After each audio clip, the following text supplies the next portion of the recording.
মুসলিম মেয়েরা কিভাবে চলাফেরা করবে আল্লাহ তাআলা ও তার রাসূল আমাদের তা বলে দিয়েছেন।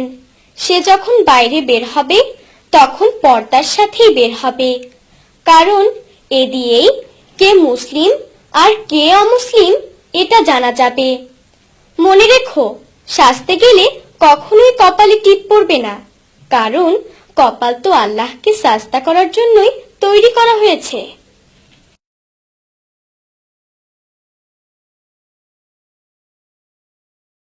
এই কপালে টিপ পড়ো না আর, কপাল শুধু সিজদা করে আল্লাহ তাআলার।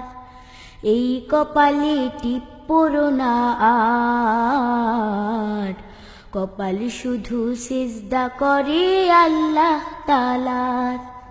খালি মাথা খোলা চুলে বাইরে যেও না, হিজাব পরে বাইরে যেতে লজ্জা পেও না।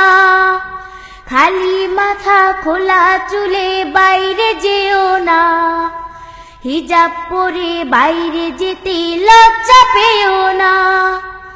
আজ থেকে নয় করব পরে বলবে না আবার, কপাল শুধু সিজদা করে আল্লাহ তাআলার।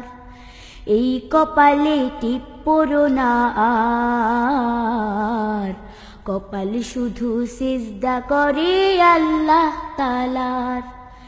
এই কপালে টিপ পড়ো না আর, কপাল শুধু সিজদা করে আল্লাহ তাআলার।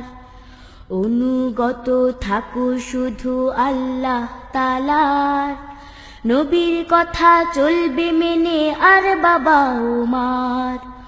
অনুগত থাকো শুধু আল্লাহ তাআলার, নবীর কথা চলবে মেনে আর বাবা উমার। হিজাব নিজেই দেয় পরিচয় তুমি মুসলমান, হিজাব তোমার লক্ষ গুণে বাড়াবে সম্মান। হিজাব নিজেই দেয় পরিচয় তুমি মুসলমান, হিজাব তোমার লক্ষ গুণে বাড়াবে সম্মান। এখান থেকে নাও চিনে পথ জান্নাতে যাবার, কপাল শুধু সিজদা করে আল্লাহ তাআলার। এই কপালে টিপ পড়ো না আর, কপাল শুধু সিজদা করে আল্লাহ তাআলার। এই কপালে টিপ পড়ো না আর, কপাল শুধু সিজদা করে আল্লাহ তাআলার। কপাল শুধু সিজদা করে আল্লাহ তাআলার। কপাল শুধু সিজদা করে আল্লাহ তাআলার।